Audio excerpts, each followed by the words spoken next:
ہاں عزاداران امام مظلوم اس عزا خانے کی یاد چوتھی مجلس ہے۔ مولا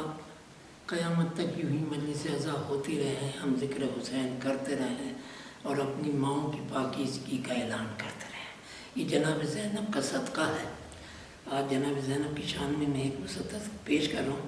بسم اللہ الرحمن الرحیم۔ زینب حسینیت کے چراغوں کی روشنی، زینب ملی ہے جس سے شہیدوں کو زندگی، زینب بجھائی جس نے زمانے کی تشنگی، زینب لکھا ہے جس کی کلائی پہ یا علی، کفر و نفاق و شرک کے خیبر اکھاڑ کے، آئی ہے شام میں جو علم حق کا گاڑ کے، زینب کہ جس کے ذکر سے ملتا ہے دل کو چین، قربان جس نے کر دیے بھائی پر نور عین، بھائی کو کر گئی جو شہنشاہ مشرقین، جس نے رکھی بنائے عزاداری حسین، جس نے سپاہ شام کو جس نے سیاہ کر دیا کپڑوں کو عید کے، ماتم کیا حسین کا گھر میں یزید کے، زینب نہیں زمانے میں جس کی کوئی مثال، پڑھنے دیا نہ شیشہ عصمت میں جس نے بال، جس نے بچائی آگ سے قرآن اور آل، ہر وقت جس کے دل میں رہا ایک ہی خیال، مٹنے نہ دوں گی دہر سے بھائی کے نام کو، لے جاؤں گی میں شام سے زندہ امام کو، زینب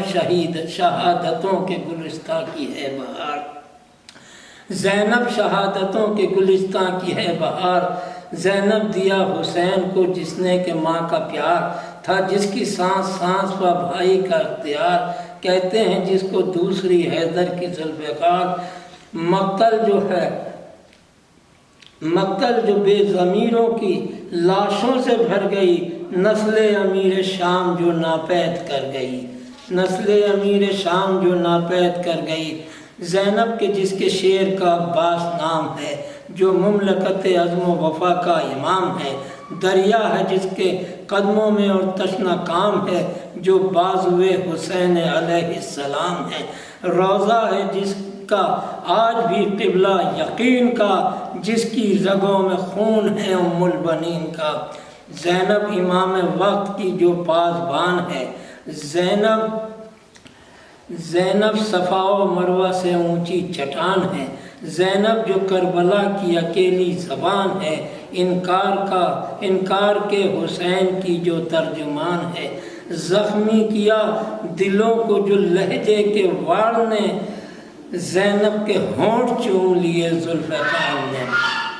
عباس کے علم کو اٹھائے ہوئے چلی، تھی چال میں بطول تو آواز میں علی، سائے میں تھی جو چادر تطہیر کے پلی، چادر چھنی تو چہرے پر خاک شفا ملی، کوفے میں آئی ہیبت موسیٰ لیے ہوئے، کاندھوں پر کربلا معلیٰ لیے ہوئے، عابد کا ہاتھ میں پکڑے ہوئے چلی، مہلت یزیدیوں کو سنبھلنے کی بھی نہ دی، غیرت کو شامیوں کی جھنجھوڑا جہاں رکی، دربار شام آیا تو ناد علی پڑھی، وہ عزم دے کے تخت الٹ دے یزید کا، وہ عزم دے کے تخت الٹ دوں یزید کا، پروردگار واسطہ خون شہید کا، جرأت کے آفتاب کو ڈھلنے نہیں دیا، ارمان کوئی دل میں مچلنے نہیں دیا، آنکھوں سے ایک اشک نکلنے نہیں دیا، چہرے کا رنگ بھی تو بدلنے نہیں دیا، بدلا دیا بدن میں کلیجہ علی کا ہے، ان بازوؤں میں خون خدا کے ولی کا ہے، بیٹھے ہوئے تھے 700 کرسی نشیں جہاں، آ کر رکا وہیں پہ اسیروں کا کارواں، جکڑی تھی رسیوں میں نبی کی نواسیاں، تھا کس میں دم جو کھولتا اس حال میں زبان، جو چیر دے دلوں کو وہ تلوار بن گئی، زینب زبان حیدر کرار بن گئی، خطبہ علی کا لہجے میں زینب نے یوں پڑھا، جھٹکا لگا یزید کو تاج ستم گرا، آغاز شام ہی سے ہوا انقلاب کا، سر دھنتا ہے یزید کے ہائے یہ کیا ہوا، زینب غم حسین کا سکہ چلا گئی، میرے ہی گھر میں مجھ کو تماشا بنا گئی، سمجھا تھا تو یزید کے بیعت کریں گے ہم، تیغ و تبر سے لشکر و شر سے ڈریں گے ہم، خاموش تیرے ظلم و ستم پر رہیں گے ہم، سوچا تھا بھوک پیاس میں کیسے لڑیں گے ہم، ارے غازی کو میرے حکم جو مل جاتا بھائی کو، غازی کو میرے حکم جو مل جاتا بھائی کا، تجھ کو مزہ چکھاتا احد کی لڑائی کا۔ بے تیغ ہو کے نہر ہزاروں سے چھین لی، کتنے سکوں سے مشق میرے شیر نے بھری، ہنستی تھی تیری فوج کی حالت پر بزدلی، یہ ہے وفا کے پانی کی ایک بوند بھی نہ پی، لعنت ہے تیری فوج پر اور تیری ذات پر، بول اے یزید کس کا ہے قبضہ فرات پر، شمر و عمر سے خولی سے معلوم کر ذرا، میرے کسی دلیر کا پیچھے قدم ہٹا، اصغر کا حال پوچھ اصغر کا حال پوچھ جوانوں کا ذکر کیا، ہنستا تھا میرا لال تڑپتا تھا حرملا، تھے بزدلوں کو جان کے لالے پڑے ہوئے، سینے پر موت کے تھے مجاہد کھڑے ہوئے، بدلا کوئی ہماری طرف سے ادھر گیا، لشکر سے تیرے حر دلاور کہیں رکا، قاسم کا ایک وار بھی ارتک نہ سہ سکا، بھائی نے میرے تیغوں میں سجدہ ادا کیا، تو نے یزید خوب مٹایا نماز کو، اور بھائی نے خون دے کے بچایا نماز کو، عباس کی بہن نے کہا اے امیر شام، مٹ جائے گا زمانے سے جلدی ہی تیرا نام، تو بھی ہے اور باپ بھی تیرا نمک حرام، بھائی تو میرا کل بھی تھا اور اب بھی ہے امام، سکہ بسب چلے گا شہ مشرقین کا، کس میں ہے دم جو نام مٹا دے حسین کا، میں انتقام کرب و بلا لینے آئی ہوں، چاہو جلال و غیرت عباس لائی ہوں، یہ اور بات ہے کہ غموں کی ستائی ہوں، پھر بھی یزید سوچ لے حیدر کی جائی ہوں، آیا جو نب پنام کسی بھی شریر کے، میں پھینک دوں گی کلے بیعت کو چیر کے، 18 سال کا میرا ہم شکل مصطفیٰ، دے کر اذاں نبی کا جو لہجہ سنا گیا، تجھ میں ہے دم تو روک اذانوں کی اب صدا، ہے کس کی جیت پوچھ کسی سے کہ تو بتا، جب تک صدا اذان کی مسجد سے آئے گی، تاریخ ہم کو فاتح اعظم بتائے گی، تجھ سے کروں میں و محمد کا ذکر کیا، خود پوچھ لے ہے ساتھ کے بچے کہاں بتا، ارے یاد آ رہا تھا جعفر و حیدر کا مارکا، گونجی تھی علماء کی صداؤں سے کربلا، کہتے تھے میرے شیر یہ رن میں دہاڑ کے، لوٹیں گے گھر کو اب در کوفہ اکھاڑ کے، زینب کو جانے ایسے میں کیا یاد آ گیا، آنکھوں میں صبر و ضبط کا دریا امڑ پڑا، شاید اسی خیال سے بے چین کر دیا، 18 بھائیوں کی بہنوں 18 بھائیوں کی بہن اور بے رضا، کس حال میں ہوں پوچھنے والا کوئی نہیں تھا، جس کے گھر میں دم سے اجالا کوئی نہیں، ہائے وہ میرے شیر وہ غازی وہ جانثار، تھی جن کے دم سے گلشن شبیر میں بہار، 32 سال کا میرا عباس نامدار، 18 سال کا میرا اکبر میرا قرار، مجبور اتنا کر دیا زہرا کی جائی کو،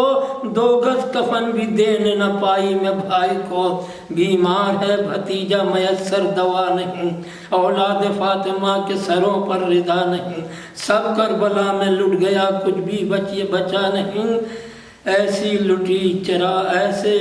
لٹی چراغ بھی گھر میں رہا نہیں، ہو کر رہا کبھی جو مدینے کو جاؤں گی، میں بازوؤں کے نیل کہاں تک چھپاؤں گی، ایسا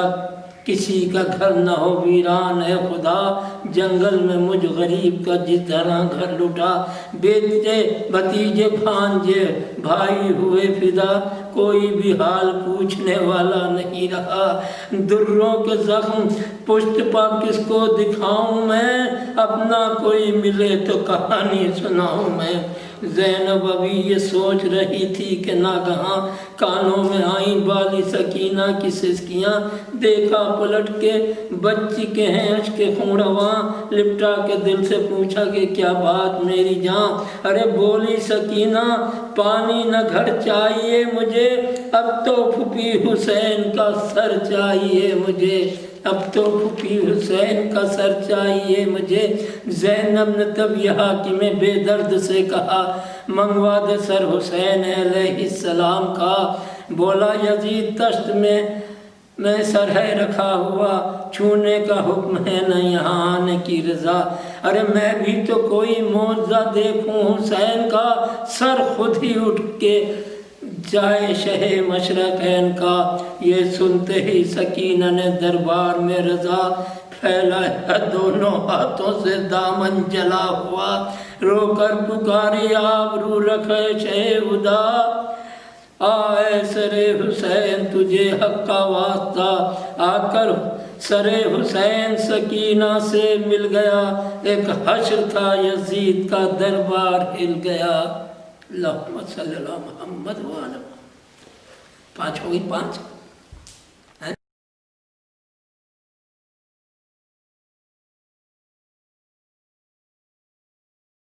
فاتحہ۔ بسم اللہ الرحمن الرحیم الحمد للہ رب العالمین الرحمن الرحیم مالک یوم الدین ایاک نعبد و ایاک نستعین اهدنا الصراط المستقیم غیر المغضوب علیہم ولا الضالین۔ اعوذ باللہ السمیع العلیم من الشیطان اللعین الرجیم، بسم اللہ الرحمن الرحیم۔ الحمد للہ المعروف من غیر رؤیت، والخالق من غیر منصبت، خلق الخلائق بقدرت واستعبد الارباب بعزت، وسعد العظماء بجود، والصلاة والسلام والتحية والإكرام على البشير النذير السراج المنير حبيب إله العالمين أبي القاسم محمد اللهم صل وعلى آلہ الطیبین الطاہرین المعصومین المظلومین المنتخبین المنتجبین الغر المیامین الذین اذهب اللہ عنہم الرجس وطہرہم تطہیرا۔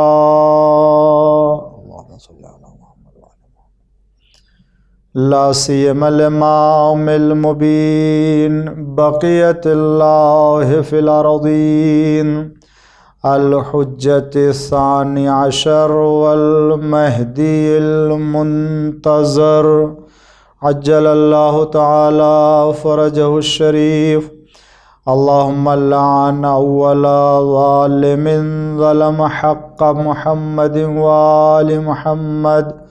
وآخر تابع له على ذلك. اللهم لعن العصابة التي جاهدت الحسين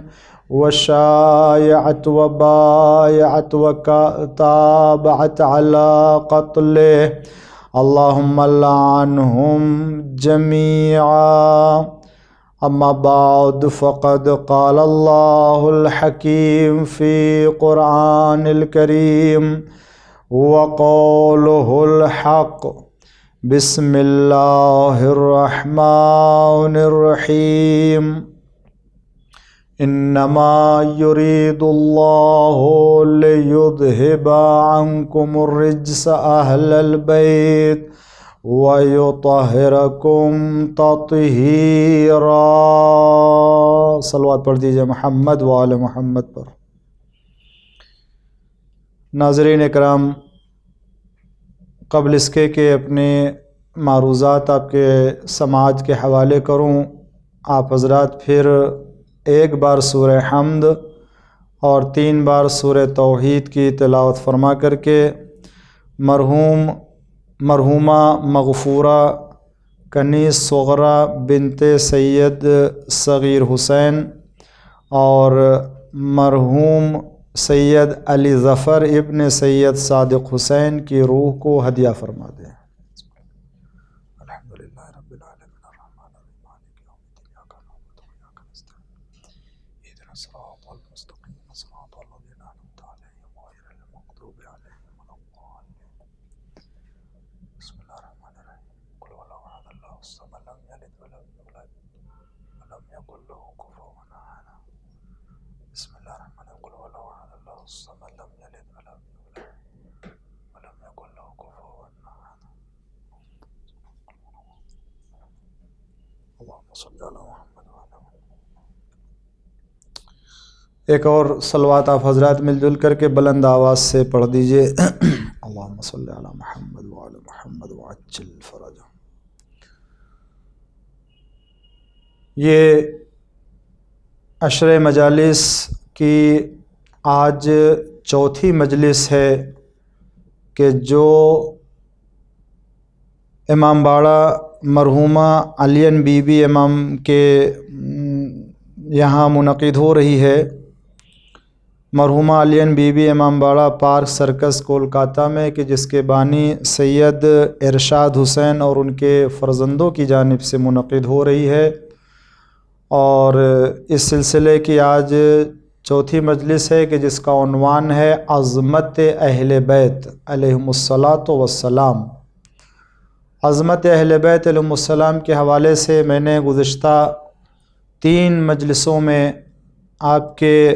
حوالے اپنے معروضات پیش کیے، اور آج کی مجلس میں بھی اہل بیت علیہم السلام کی عظمت اور ان کے فضائل اور ان کے کمالات میں سے ایک کمال اور ان کے اس خصوصیت اور اس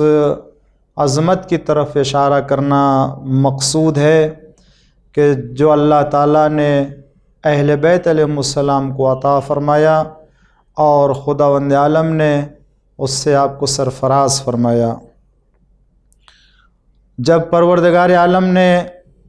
تمام دنیا میں اپنے مخلوقات میں سوائے محمد اور آل محمد علیہ السلام کے کسی اور کو یہ فضیلت اور یہ عظمت نہیں عطا کی، اور دنیا کا جب کوئی فرد مخلوقات خدا میں سے ان کے کمالات کا مقابلہ نہیں کر سکتا، تو انصاف کا تقاضا تو یہ ہے کہ دنیا کے ہر فرد کو پھر آ کے اپنی پیشانی کو در اہل بیت پر جھکا دینا چاہیے اور ان کے سامنے تسلیم ہو کر کے آ جانا چاہیے، اس لیے کہ یہ خداوند عالم کی بارگاہ اور پروردگار عالم کے یہاں سے ہادی بن کر کے آئے، رہنما بن کر کے آئے ہیں، اور جنہوں نے دنیا میں آ کر کے اپنے کمالات کا مظاہرہ کر کے اور اپنے فضائل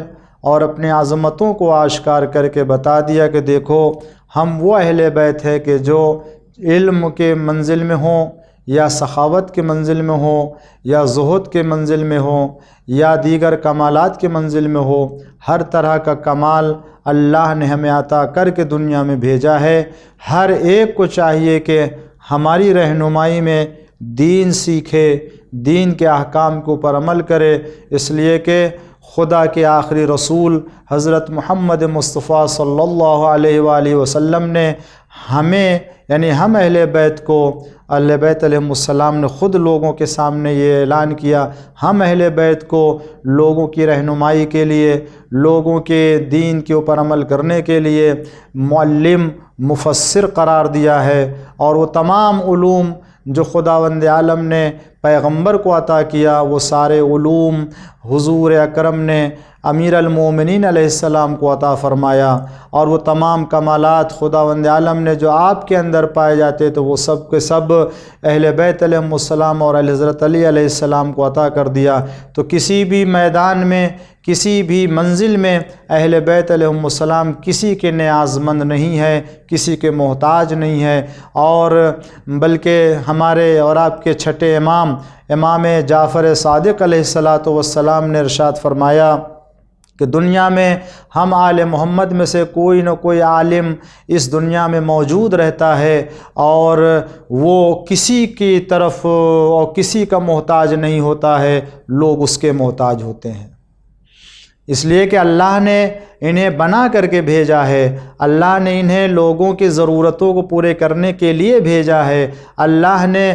ہدایت کے تقاضے سے اہل بیت علیہم السلام کو دنیا کے حوالے کیا ہے، اور اسی لیے میں شکر پروردگار کیا کرتا ہوں کہ اللہ کا شکر ہے کہ ہم نے انہی کو مانا ہے، ہم نے انہی کو تسلیم کیا جن کو ہمارے لیے قرار دیا تھا، جن کو ہم سب کے لیے اللہ نے قرار دیا تھا۔ اس لیے کہ یہ اہل بیت علیہم السلام وہ ہے کہ جو کسی جماعت یا کسی گروہ یا کسی فرد یا کسی خاص قوم یا ملت سے مخصوص نہیں کیے گئے ہیں، عالم انسانیت کے لیے آپ ہادی بنا کر کے بھیجے گئے۔ بلکہ اگر آپ تعبیر دیکھیں جس میں حضور اکرم نے اہل بیت علیہم السلام کے لیے ارشاد فرمایا اور آپ نے جو بیان فرمایا ہے وہ اس اعتبار سے کہ کبھی خود مولائے کائنات کو مخاطب کر کے اور آپ نے جو ہے وہ ارشاد فرمایا کہ یا علی مثلک فی امتی کمثل سفینۃ نوح، اے علی تمہاری مثال میری امت میں سفینہ نوح کے مانند ہے، من رکبہا نجا، جو سوار ہو گیا وہ نجات پا گیا، ومن تخلف عنہا غرق، اور جو چھوٹ گیا اور جو سوار نہ ہوا وہ غرق ہو گیا۔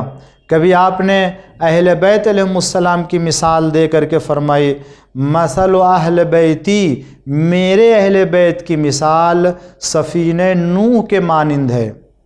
حضور اکرم نے اہل بیت علیہم السلام کا تعارف سفینہ نوح اور کشتی نوح کے عنوان سے کیوں کیا ہے؟ کشتی نوح اس لیے کہ ایک ایسی حقیقت ہے کہ جس کا ذکر قرآن کریم میں ہے کہ جب طوفان نوح آیا، جناب نوح نے تبلیغ کی، اور جب تبلیغ کے بعد لوگ آپ کی باتوں کی طرف توجہ نہیں کر رہے تھے اور خدا کی دعوت کو قبول نہیں کیا اور خدا کی عبادت اور خدا کی وحدانیت کو تسلیم نہیں کیا، جناب نوح نے بد دعا کر دی، طوفان آیا، اور جب طوفان آنے سے پہلے خدا نے حکم دیا تم کشتی بنا لو۔ جناب نوح علیہ السلام نے کشتی بنائی اور بناتے رہے، کشتی تیار ہو گئی یہاں تک کہ طوفان آیا، اور جب طوفان آیا تو جو ایمان لانے والے تھے وہ سب کے سب جناب نوح کے ہمراہ کشتی پر سوار ہوئے اور یہ سب غرق ہونے سے محفوظ رہ گئے، لیکن جو ایمان نہیں لائے تھے وہ غرق ہو گئے اور وہ سب کے سب جو ہے وہ نابود ہو گئے۔ ان میں سے آپ کا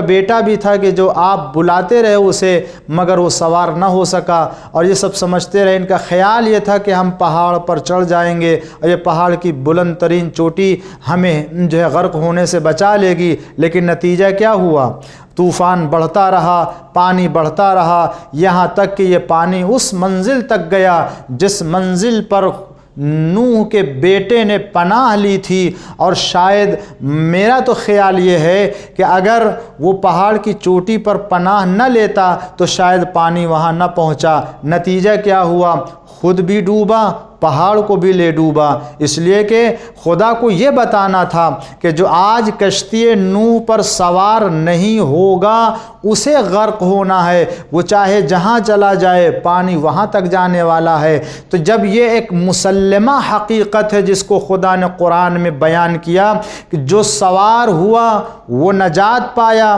اور جو نہیں سوار ہوا وہ سب غرق ہو گئے، وہ سب نابود ہو گئے، حضور اکرم نے اسی مثال کو امت کے لیے پیش کیا کہ دیکھو میرے اہل بیت کی مثال، میرے اہل بیت کی مثال، میرے اہل بیت کی مثال کشتی نوح کی مانند ہے کہ جہاں سب سوار ہو گئے تھے تو وہ نجات پا گئے۔ اگر میری امت کے لوگ بھی کشتی اہل بیت پر سوار ہوں گے، یعنی محبت اہل بیت اختیار کریں گے اور انہی کے دامن سے منسلک رہیں گے، انہی کی ولایت میں رہیں گے، تو جس طریقے سے کشتی نوح میں سوار ہونے والے نجات پا گئے تھے، اسی طریقے سے اہل بیت کے دامن سے منسلک ہونے والے بھی دنیا کے تمام گمراہیوں سے، دنیا کے ہر فتنے سے، دنیا کے تمام طوفان سے، دنیا کی ہر طرح کی گمراہی سے، دنیا کی ہر طرح کی ضلالت سے، دنیا کی ہر طرح کی پریشانیوں سے، ہر فتنے سے محفوظ رہے گا۔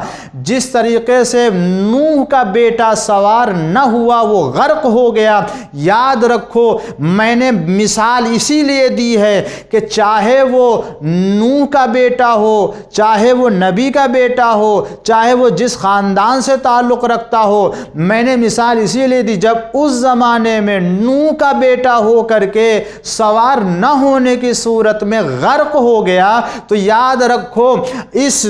دین میں بھی امت میں سے کوئی بھی ہو، اگر وہ اہل بیت کے دامن سے منسلک رہے گا تو نجات پائے گا، اور اگر منسلک نہیں ہوگا تو وہ نجات نہیں پانے والا ہے۔ وہ چاہے میرا صحابی ہی کیوں نہ ہو، وہ چاہے میرے گھر والی ہی کیوں نہ ہو، چاہے وہ میرے رشتہ دار ہی کیوں نہ ہو، معیار نجات کا اہل بیت کی محبت اور ولایت پائی جاتی ہے۔ ایک صلوات پڑھ دیجئے محمد و آل محمد پر۔ معیار نجات کا اہل بیت علیہ السلام کی محبت ہے، ولایت ہے، کہ اگر محبت اہل بیت دل میں پائی جاتی ہے تب وہ نجات پانے والا اس دنیا میں۔ حضور اکرم نے ایک حدیث نہیں کئی حدیثوں کے ذریعے سے، مختلف حدیثوں کے ذریعے سے اہل بیت علیہ السلام کی عظمت اور ان کے فضیلت کا اعلان فرمایا۔ اور جب بھی تشبیہ دی جاتی ہے، جب کسی سے کوئی جو ہے وہ تشبیہ دی جاتی ہے، مثال دی جاتی ہے، تو کوئی نہ کوئی شباہت،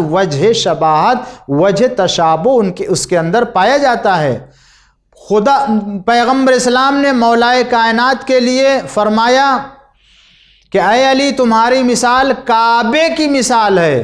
تو اگر کعبے کی مثال ہے اور کعبے سے تشبیہ دی ہے مولائے کائنات کو، تو کوئی تو وجہ تشبیہ کعبے میں اور مولائے کائنات میں ہوگی۔ اور اسی لیے حضور اکرم نے ایک حدیث میں ارشاد فرمایا، اور اسی حدیث کے آخر میں ارشاد فرمایا تمہاری مثال کعبے کی مثال ہے۔ کیا کہ کعبہ وہ ہے کہ جہاں لوگوں کو طواف کرنے کے لیے جانا پڑتا ہے، کعبہ لوگوں کے پاس نہیں آتا ہے۔ علی تمہاری مثال کعبے کی ہے، یعنی کیا؟ جس طرح سے لوگ کعبے کے گرد جمع ہوتے ہیں اور مناسک حج انجام دیتے ہیں،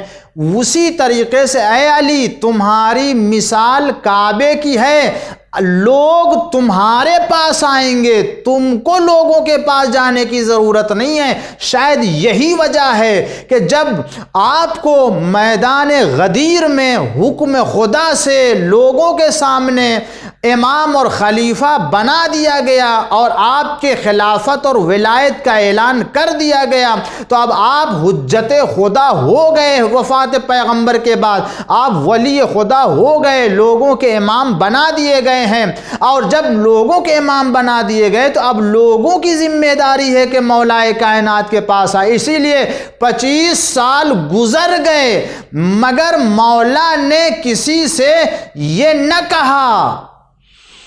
کہ میں تمہارے پاس آتا ہوں اور تم میری بیعت کرو۔ عزیز اور دوست، اس لیے کہ آپ کو کعبے کی مثال دی گئی ہے، اور کعبہ وہ کعبہ ہے جہاں چل کے جایا جاتا ہے۔ اسی لیے 25 سال دور گمراہی مسلمانوں کے گزر جانے کے بعد بھی آپ کے پاس لوگ آئے ہیں بیعت کرنے کے لیے، آپ گئے نہیں ہیں بیعت کرانے کے لیے، یا کسی کو بلایا نہیں ہے بیعت کرے، اس لیے کہ آپ حجت خدا، جو حجت خدا ہوتا ہے وہ لوگوں کے اوپر حجت قرار دیا دیا جاتا ہے، اسے لوگوں کی ضرورت نہیں ہے، لوگوں کو اس کی ضرورت ہے۔ ایک صلوات پڑھ دیجئے محمد و آل محمد پر۔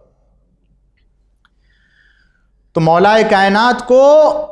حضور اکرم نے خانہ کعبہ سے تشبیہ دی ہے، اور اسی طریقے سے حدیث نجوم بھی آپ ملاحظہ کریں کہ حدیث نجوم میں بھی حضور اکرم نے ارشاد فرمایا اسی انداز سے، زمین پر میرے اہل بیت امان ہے اہل ارض کے لیے، زمین والوں کے لیے، زمین پر جس طریقے سے آسمان پر آسمان والوں کے لیے ستارے امان ہیں، وجہ حفاظت ہیں، اسی طریقے سے میرے اہل بیت زمین پر زمین والوں کے لیے امان ہے کہ اگر میرے اہل بیت میں سے کوئی ایک فرد نہیں ہوگا تو حجت خدا کے خالی ہونے سے زمین تباہ و برباد ہو جائے گی۔ لولا الحجہ لساخت الارض باہلہا، اگر حجت خدا زمین پر نہ ہو تو زمین اپنے اہل و عیال کے ساتھ نابود ہو جائے۔ اسی لیے آپ نے ارشاد فرمایا کہ میرے اہل بیت زمین پر امان ہے زمین والوں کے لیے۔ اس طرح سے آپ نے عظمت اہل بیت علیہم السلام کا تعارف کرایا۔ اس کے بعد حدیث ثقلین میں اہل بیت علیہم السلام کا تعارف کرایا قرآن کے ہمراہ، اور فرمایا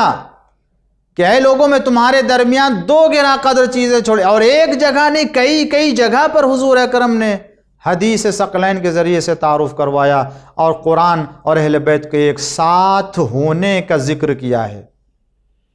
متعدد جگہ پر، ایک بار بھی نہیں۔ اسی لیے یہ حدیث تواتر کے اعتبار سے اتنی زیادہ معتبر اور موثق ہے، اس کے برابر کی اور حدیثیں نظر نہیں آتی، جس کو تمام اہل سنت نے اور تمام جو اہل تشیع نے اپنی اپنی کتابوں میں جگہ دیا ہے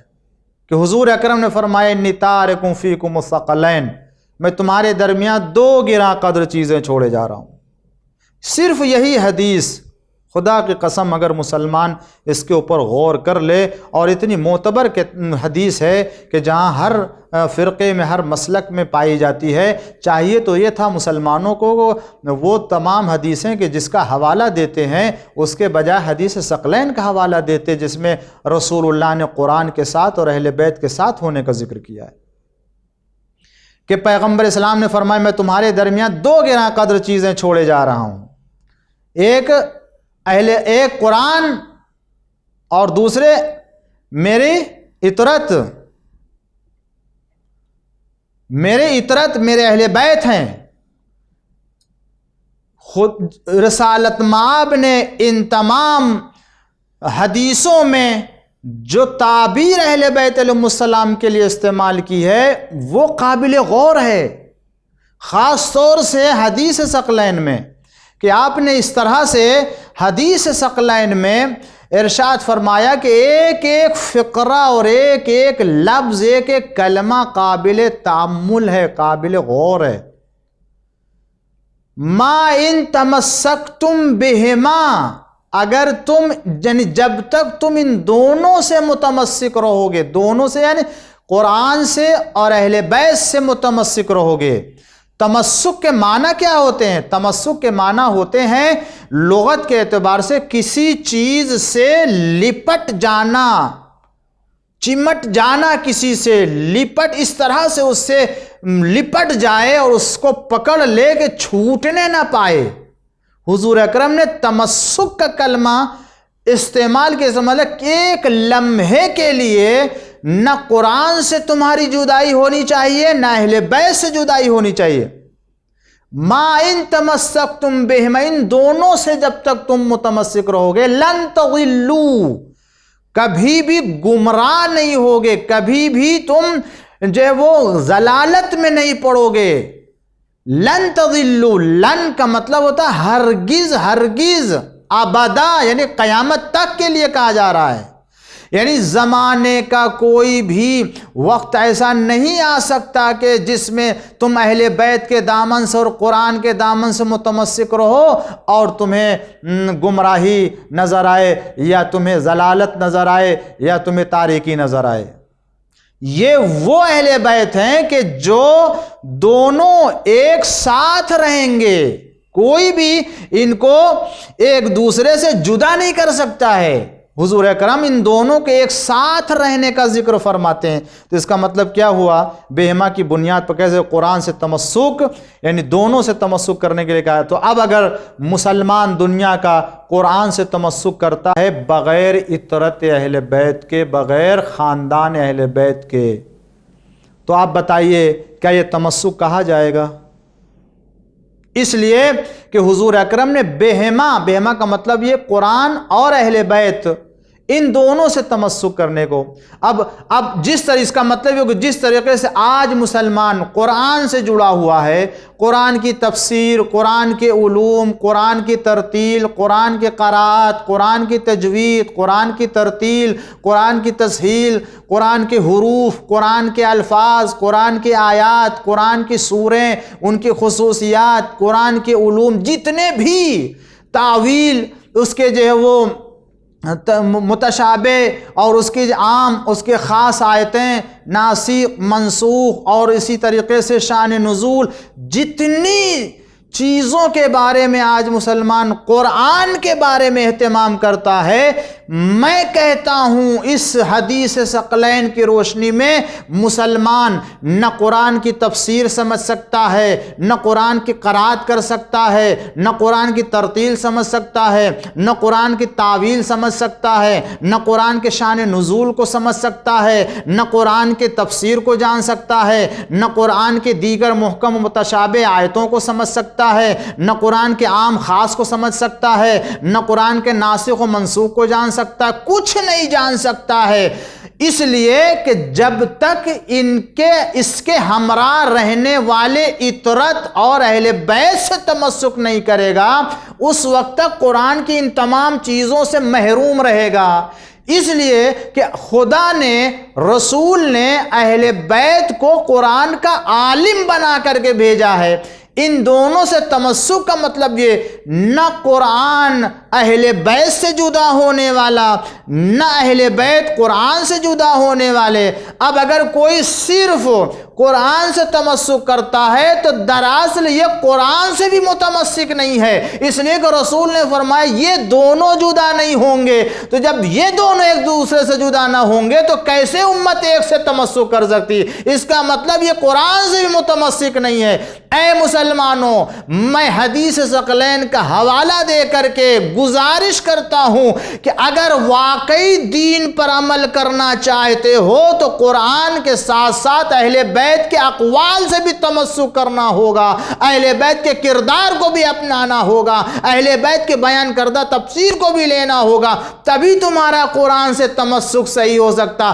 ورنہ یہ صرف دعویٰ کہا جائے گا، دعوے کے ساتھ دلیل نہیں کہی جائے گی۔ ایک صلوات پڑھ دیجئے محمد و آل محمد۔ رسول اللہ صلی اللہ علیہ وآلہ وسلم نے اہل بیت علیہ السلام کو کہا یہ دونوں ایک ساتھ رہیں گے، ہرگز یہ گمراہ نہیں ہونے والے ہیں۔ تو جب ہرگز گمراہ نہیں ہونے والے تو کیسے ہو سکتا ہے کہ کوئی ایک کو اختیار کر لے دوسرے کو چھوڑ دے؟ اور پھر اسی سے بہت سی باتیں، اور لن یفترقا آیا ہے جملہ، میں نے عرض کیا اسے، یہ دونوں جدا نہیں ہونے والے، لن یفترقا حتی یرد علی الحوض، یہاں تک کہ حوض کوثر پر ملاقات کریں۔ کوئی زمانہ، یعنی جب کوئی زمانہ ایسا نہیں ہو سکتا کہ جس میں اہل بیت علیہم السلام قرآن سے جدا نہ ہو اور قرآن اہل بیت سے جدا نہ ہو، تو اس زمانے میں بھی، اس دور میں بھی ہمیں قرآن ہے، قرآن کے ہمراہ ہمیں اطرت اور اہل بیت کے ایک فرد کو ڈھونڈنا ہے۔ ہر مسلمان کو چاہیے کہ آج تحقیق کرے، جستجو کرے کہ قرآن کہ جو حدیث ثقلین معتبر حدیث ہے، اس کے روشنی میں قرآن، حدیث کہتی ہے قرآن کے ساتھ پیغمبر کے اہل بیت میں سے ایک اہل بیت ضرور ہوگا ہر دور میں، لن یفترقا، جدا نہیں ہونے والا۔ تو آج قرآن کے ساتھ کون ہے؟ آج قرآن کا مفسر کون ہے؟ اہل بیت کے فرد میں سے حضور اکرم نے فرمایا، کسی کے پاس اس کا جواب نہیں ہے، مسلمانوں کے کسی فرقے کے پاس اس کا صحیح جواب نہیں ہو سکتا سوائے مذہب امامیہ کے۔ سوائے مذہب تشیع کے، اس لیے کہ یہی ایک ایسا مذہب ہے الحمدللہ کہ جو پاک و پاکیزہ سلسلہ جناب آدم سے رکھتا ہے، جناب آدم سے لے کر کے تمام انبیاء خاتم تک، اور خاتم سے لے کر کے مولائے کائنات بغیر فاصلے کے، اور اس کے بعد ان کے پاکیزہ ذریت، یہاں تک کہ اس دور میں 1442 ہجری میں اگر کوئی قرآن کا معلم، قرآن کا وارث، قرآن کا مفسر، کعبے کا وارث ہے اور اہل بیت کی فرد میں سے ہے، اور حدیث ثقلین کی روشنی میں ہم اگر اسے کسی کو پیش کر سکتے ہیں تو وہ کوئی اور نہیں ہے، علی کا آخری وارث، پیغمبر کا آخری جانشین حضرت امام مہدی عجل اللہ تعالی فرج الشریف علیہ السلام اس زمانے میں موجود ہیں، جو پردہ غیب میں ہیں، اور آپ اپنے غیبت میں رہتے ہوئے انسانیت کی رہنمائی فرما رہے ہیں اور اس دنیا کو نابود ہونے سے بچائے ہوئے ہیں۔ امام کا بابرکت وجود ہے، تو اگر کوئی پیش کر سکتا ہے قرآن کے ہمراہ اہل بیت کے افراد میں سے ایک فرد کو، تو الحمدللہ ہم مذہب تشیع اور مذہب امامیہ والے کہ جن میں سے اہل بیت علیہ السلام کے ایک فرد کو جو امام زمانہ علیہ السلام ہے، وہ اس وقت بھی اور اس زمانے میں بھی ہماری سرپرستی کرتے ہیں اور ہماری رہنمائی فرماتے ہیں، اور مراجع اعظام انہی کی سرپرستی میں لوگوں کو احکام بتاتے ہیں، استنباط کر کے لوگوں تک احکام سکھاتے ہیں اور لوگوں کو بتاتے ہیں، تاکہ جو وہ انسان مسلمان اور مومن اسلام کے احکام و دستور کو پر عمل کر سکے۔ یہ خدا کا لطف و کرم ہے کہ آدم سے لے کر کے آج اس زمانے میں بھی اگر ہادی رہنما قرار دیے تو وہ معصوم صاحب کمال و صاحب عظمت امام معصوم ہے، کہ جس کی آخری کڑی فاطمہ کا وارث، فاطمہ کا فرزند، علی کا وارث، پیغمبر کا جانشین حضرت امام مہدی عجل اللہ تعالی فرج الشریف، اللہم صلی علی محمد وآل محمد۔ پروردگار امام زمانہ کے ظہور میں تعجیل فرمائے اور ہم سب کو ان کے چاہنے والوں میں، ان کے غلاموں میں، ان کے نوکروں میں شمار فرمائے اور امام کے دیدار عطا فرمائے۔ عزیزان گرامی، تو میں نے عرض کیا کہ اگر اس زمانے میں، کیونکہ لن یفترقا فرمایا حضور اکرم نے، اور اسی حدیث کی روشنی میں ہم یہ بھی کہہ سکتے ہیں کہ قرآن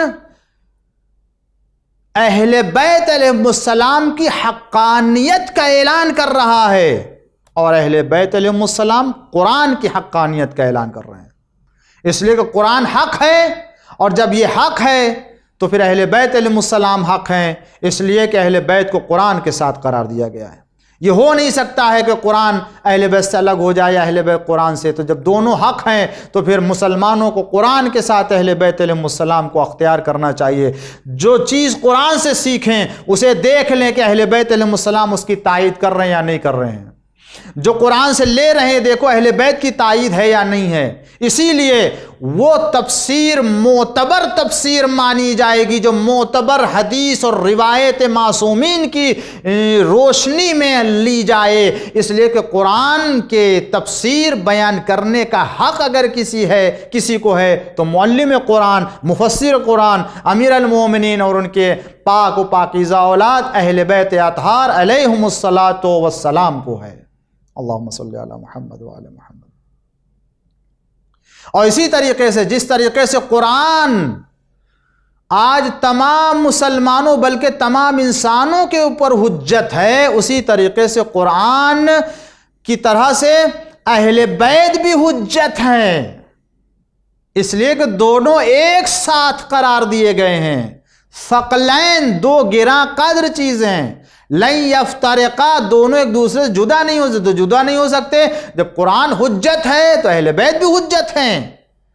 لہذا اگر کوئی قرآن کو چھوڑ دے تو اللہ کی بارگاہ میں کوئی عذر نہیں رکھے گا، تو اہل بیت کے فرد میں سے کسی ایک فرد کو اگر چھوڑ دے تو وہ بھی اللہ کے سامنے کوئی عذر پیش نہیں کر سکے گا،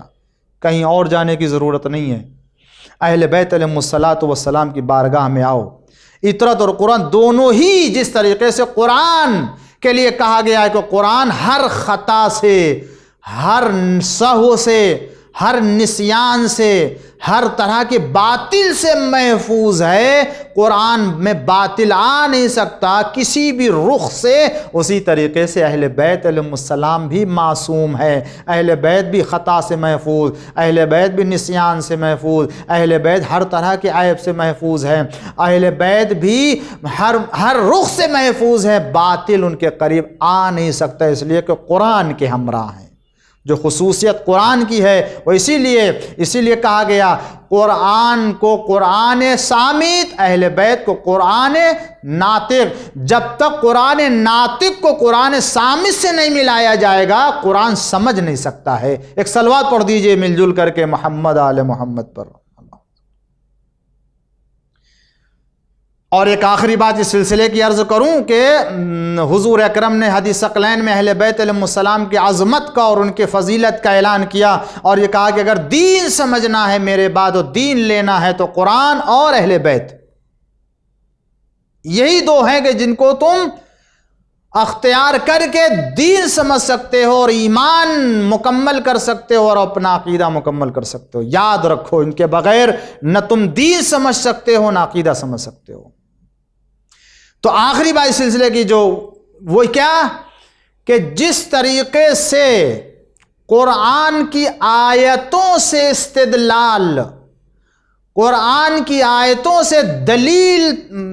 قائم کرتے ہیں اور اس دلیل کو کوئی کاٹ نہیں سکتا، کوئی دلیل کو باطل نہیں کر سکتا ہے، محکم دلیل مانی جاتی ہے قرآن کی آیت کی، ہر مطلب کو ثابت کرنے کے لیے سب سے پہلی، سب سے محکم، سب سے معتبر دلیل مانی جاتی ہے۔ اسی طریقے سے اہل بیت علیہ السلام کی بیان کردہ روایات اور ان کی احادیث بھی ہر مطلب کے لیے بہترین دلیل ہے، بہترین استدلال ہے اور بہترین اور معتبر دلیل مانی جائے گی، اس لیے کہ قرآن کے ساتھ ہیں، قرآن کے ہمراہ۔ اسی لیے کہا پیغمبر اسلام نے، دیکھو ان کو پڑھانا نہیں، یہ تم سے زیادہ جانتے ہیں، یہ تمام لوگوں میں سب سے زیادہ علم رکھتے ہیں، اللہ کے یہاں سے سکھا کے بھیجے گئے ہیں، اللہ نے انہیں علم دیا ہے۔ اگر تم ان کو سکھاؤ گے یا سکھانے کی کوشش کرو گے تو گمراہ ہو جاؤ گے، اس لیے کہ تمہاری رائے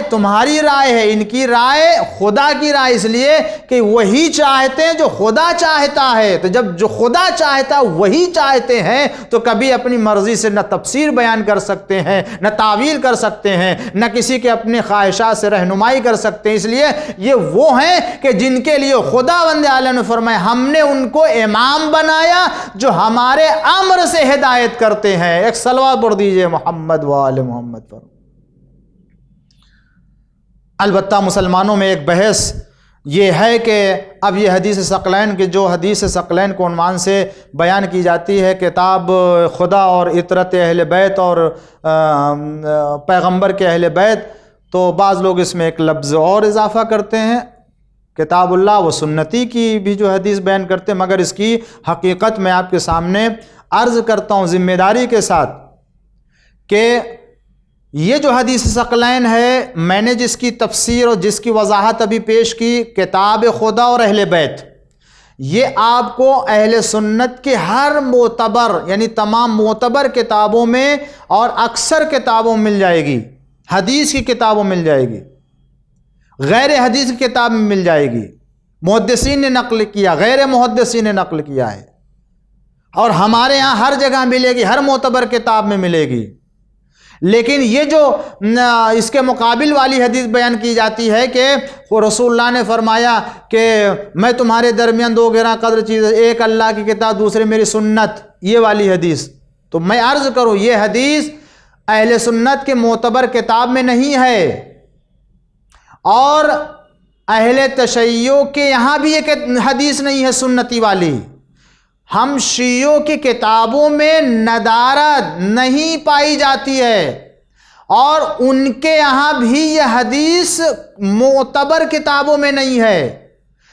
ہاں جس حدیث کا حوالہ میں نے دیا ان کے یہاں معتبر کتاب میں بھی ہمارے یہاں بھی پائی جاتی ہے، تو پھر کیوں نہ ایسی حدیث کو اتحاد اور یکجہتیہ کہہ لیجئے، ایک دین پر آنے کے لیے معیار قرار دے دیا جائے جو آپ کے یہاں بھی ہے ہمارے یہاں بھی ہے، اس لیے کہ ہمارے یہاں تو ہے نہیں، اور یہ اگر پائی جاتی ہے تو بعض جگہ کسی ضعیف کتاب میں یا کسی جو ہے وہ معمولی کتاب میں پائی جاتی ہے، اسی کو بیان کیا جاتا ہے۔ تو ایسی حدیث کے جس کے اعتبار پر سب کو اعتبار نہ ہو، تو کیوں ایسی حدیث کو دلیل بنایا جائے؟ کیوں نہ وہ حدیث کو جو ہر جگہ معتبر کتاب میں پائی جاتی ہے، ہر ایک نے اسے نقل کیا ہے، جس میں کتاب خدا کے ساتھ اہل بیت کو قرار دیا۔ اور دوسری بات یہ کہ اگر سنتی والی حدیث کو بھی مان لیں، بالفرض اگر صحیح حدیث ہے تو بالفرض اس میں بھی اگر سنت کو بھی اختیار کریں گے، تو بتائیے آج سنت کو بیان کرنے والا کون ہے؟ جیسے قرآن کو سمجھنے کے لیے سنت پیغمبر کی ضرورت ہے، اسی طریقے سے سنت پیغمبر کو بھی تو سمجھنے کے لیے کسی کو بیان کرنے کی ضرورت ہے۔ اسی لیے تو سنت کی ضرورت پڑی کہ قرآن کی آیت کیا کہتی ہے تاکہ سنت ہم سمجھ سکیں۔ تو جب سنت ہمارے سامنے ہو تو اسے بھی کون بیان کرے گا؟ گھر والا بیان کرے گا، اہل بیت بیان کریں گے۔ ایک صلوات پڑھ دیجئے محمد و آل محمد پر۔ مگر بہرحال اس حدیث سے ایک بات اور واضح ہو جاتی ہے کہ وہ یہ کہ جو لوگ کہتے ہیں کہ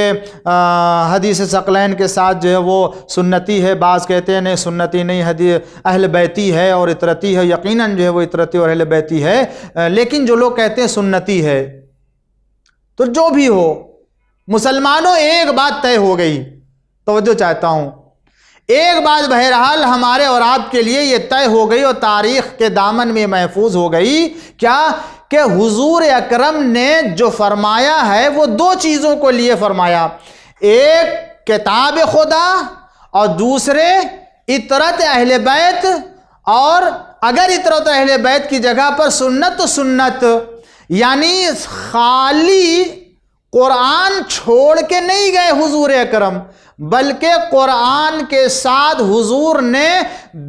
اور ایک دوسری چیز چھوڑی ہے۔ اب وہ چاہے عام مسلمانوں کے اعتبار سے سنت چھوڑی ہو یا معتبر روایت کے اعتبار سے اہل بیت کو چھوڑا ہو، مگر کسی نہ کسی کو قرآن کے ساتھ چھوڑا ہے۔ لہٰذا جب یہ طے ہو گئی بات کہ کوئی نہ کوئی قرآن کے ساتھ ہے، تو وہ جملہ بہرحال باطل ہو جاتا ہے جس میں یہ کہا جاتا ہے کہ حسبنا کتاب اللہ، صرف کتاب ہمارے لیے کافی ہے۔ اس کا مطلب یہ ہے کہ یہ جو حسبنا کتاب اللہ کا دعویٰ ہے حدیث پیغمبر کے مقابل میں ہے، اور جو حدیث پیغمبر کے مقابل میں ہو اسے تسلیم نہیں کیا جاتا۔ قرآن کے ساتھ ضرور کوئی نہ کوئی چیز ہے، خالی قرآن نہیں ہے۔ ایک صلوہ پڑھ دیجئے محمد و آل محمد پر۔ حضور اکرم نے اہل بیت علیہ السلام کا تعارف کرایا، اور یہ عظمت اور یہ منزلت بزبان رسالت مآب آج معتبر کتابوں میں ہر مسلک میں اہل بیت کا ذکر، اہل بیت کی عظمت اور اہل بیت کی منزلت ملے گی۔ اسی لیے ہم سب کو اہل بیت کے دامن سے منسلک رہنا چاہیے۔ اہل بیت جانتے ہیں قرآن کو، اہل بیت دین کو جانتے ہیں، اور دیکھ لیجئے تاریخ اٹھا کر کے کہ جو دور بھی آیا ہے، چاہے دور بنی امیہ ہو، چاہے دور بنی عباس ہو، جو بھی دور، جس دور میں بھی اگر دین کے اوپر کوئی مصیبت آئی اور اگر اسلام پر کوئی وقت پڑا، اگر قرآن کے لیے کوئی خطرہ آیا، تو اس کی حفاظت کے لیے مسلمانوں میں سے کوئی آگے نہیں بڑھا، امت میں سے کوئی آگے نہیں بڑھا، بلکہ جو لوگ قرآن کے نام سے حکومت کر رہے تھے، جو لوگ اسلام کے نام سے حکومت کر رہے تھے، جو لوگ مسلمانوں کے نام سے حکومت کر رہے تھے، ان کو بھی جب وقت پڑا تو اسی دروازے پر آئے ہیں کہ جس دروازے کو رسول اللہ نے امت کے لیے کھولا تھا کہ میرے بعد اگر تمہیں کسی چیز کے بارے میں دین کے سلسلے میں دریافت کرنا ہے تو اہل بیت سے دریافت کرنا. یہ واقف ہیں، یہ عالم ہے، یہ مفسر ہیں، یہ معلم ہے، یہ مبین ہے، یہ تشریح کرنے والے ہیں اور ہر دور میں تشریح کرنے والے ہیں. چاہے وہ بنی عباس کا دور ہو یا بنی امیہ کا دور ہو، اور چاہے حضور اکرم کی وفات کے بعد وہ ابتدائی دور ہوں، وہاں پر بھی اگر کوئی یہودی آتا ہے اسلام سمجھنے کے لیے، اگر کوئی اپنے توریت و زبور سے، توریت و انجیل سے سوال لے کر کے آتا ہے خلیفہ وقت سے دریافت کرنے کے لیے، تو اس وقت بھی اگر اسلام کا خطرہ ہوتا ہے اور مسلمانوں کی بدنامی ہوتی ہے تو اگر کوئی رہنمائی کرتا تو کوئی رہنمائی نہیں کر پاتا سوائے امیر المومنین علیہ السلام کے.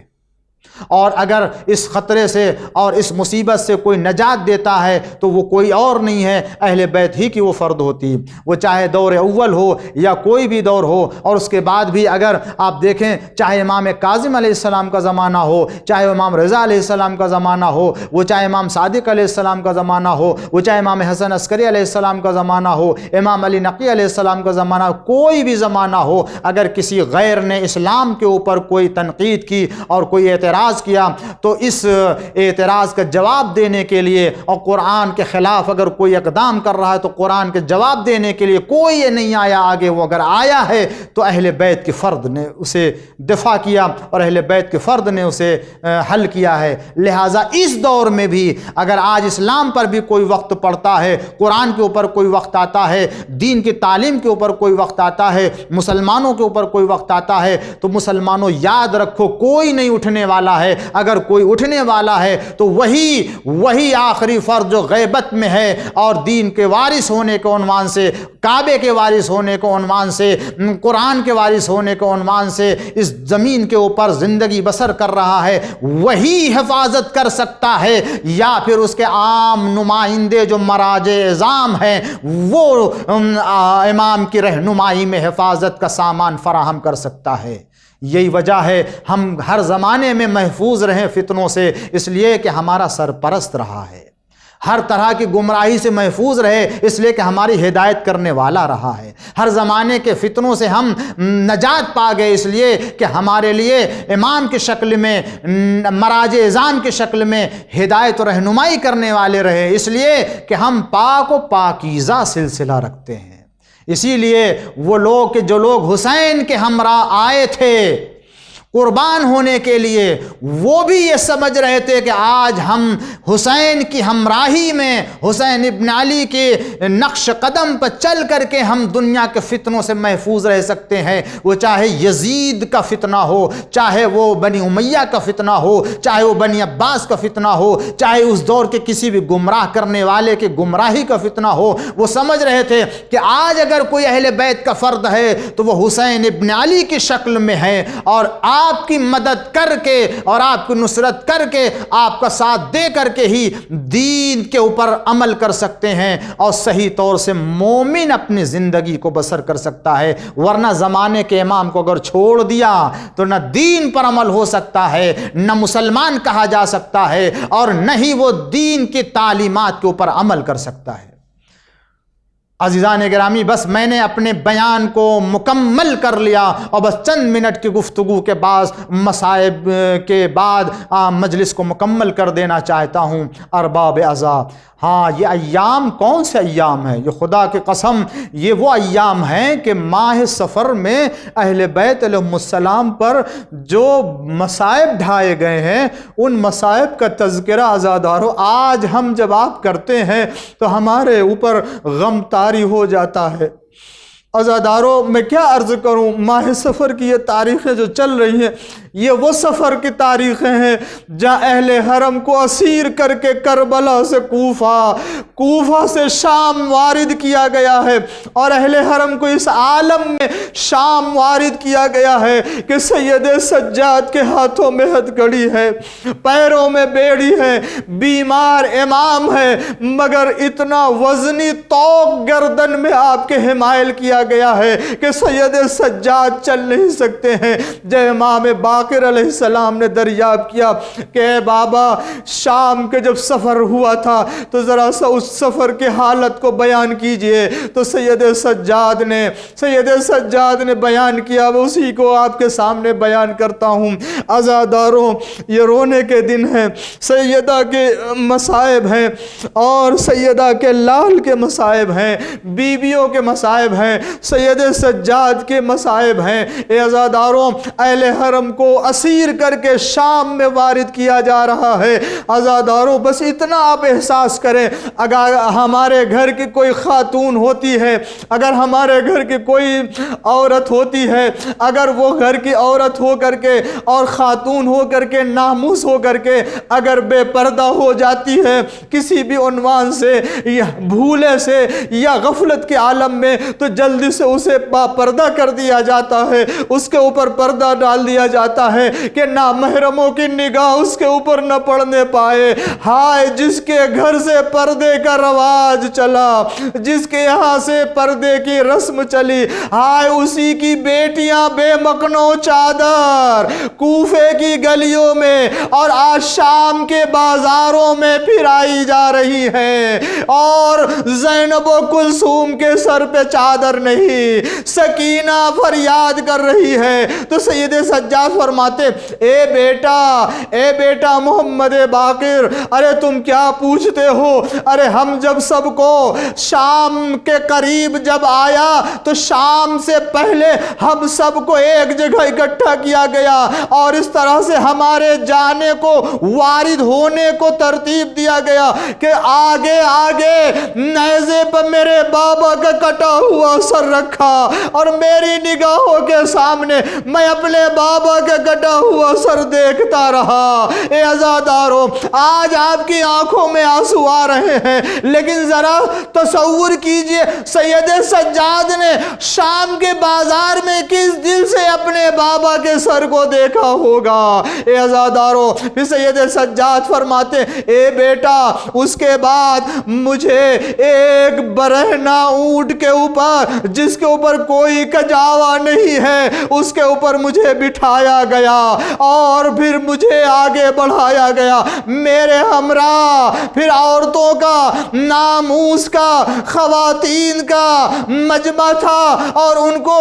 بغیر محمل کے اونٹوں پر سوار کرایا گیا تھا، اس طرح سے وارد کیا گیا تھا کہ جب ہم بازار شام میں پہنچے، اے عزاداروں، بس آخری فقرہ مجلس کو تمام کر رہا ہوں، اے عزاداروں، جب یہ قافلہ شام کے بازار میں ایک منزل پر پہنچتا ہے تو ایک راوی کہتا ہے میں نے ایک جوان کو دیکھا کہ جو ناکے کے اوپر سوار ہے، مگر جب ناکہ چلتا ہے تو یہ سوار اسی ناکے کے اوپر جھوم رہا ہے، کبھی دائیں جھومتا ہے کبھی بائیں جھومتا ہے، مگر مجھے حیرت یہ تھی کہ آخر یہ جوان پشت ناکہ کے اوپر بیٹھا کیسے ہے؟ ارے اسے تو اس عالم میں یا تو داہنے گر جانا چاہیے یا بائیں گر جانا چاہیے، لیکن میں نے جب قریب جا کے دیکھا تو کیا دیکھا کہ یہ جوان اگر اس کے پیروں کو پشت ناکہ سے باندھ نہ دیا گیا ہوتا تو ناکے کے چلنے کی صورت میں یہ جوان گر جاتا۔ سید سجاد کو اونٹ کے اوپر رسیوں سے باندھا گیا تھا۔ ہائے بیمار کربلا، وا سیدہ، وا سجادہ، وا حسینہ، وَسَيَعْلَمُونَ الَّذِينَ أَيَّ مُنْقَلَبٍ يَنْقَلِبُونَ رضاً بقضائه وتسلیما لامر پروردگارہ بحق الزہرا وابیہا وبال وبنیہا وسر المستودع فی معبود امام زمانہ کے ظہور میں تعجیل فرما،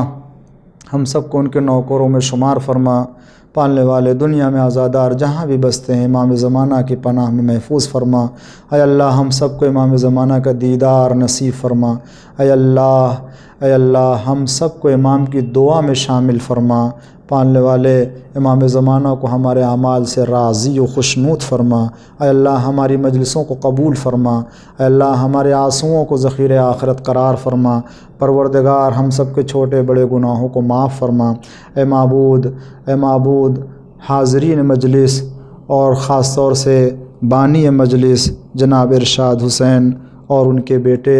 اور خود ان کی اہلیہ بیمار ہیں تو اللہ انہیں شفائے کامل عاجل عنایت فرما۔ پالنے والے اس مجلس کو ہمارے نام اعمال میں قرار فرما، اور جن مرحومین کے لیے ایصال ثواب کی مجلس ہے ان کے درجات کو بلند فرما،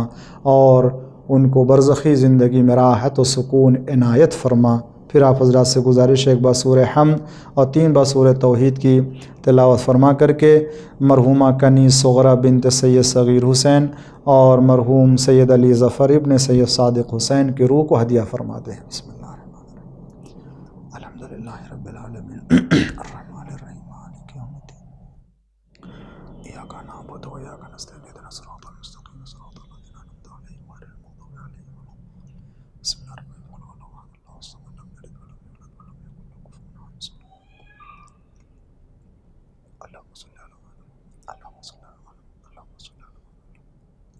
اللهم اغفر اللهم اغفر اللهم ماتم حسین۔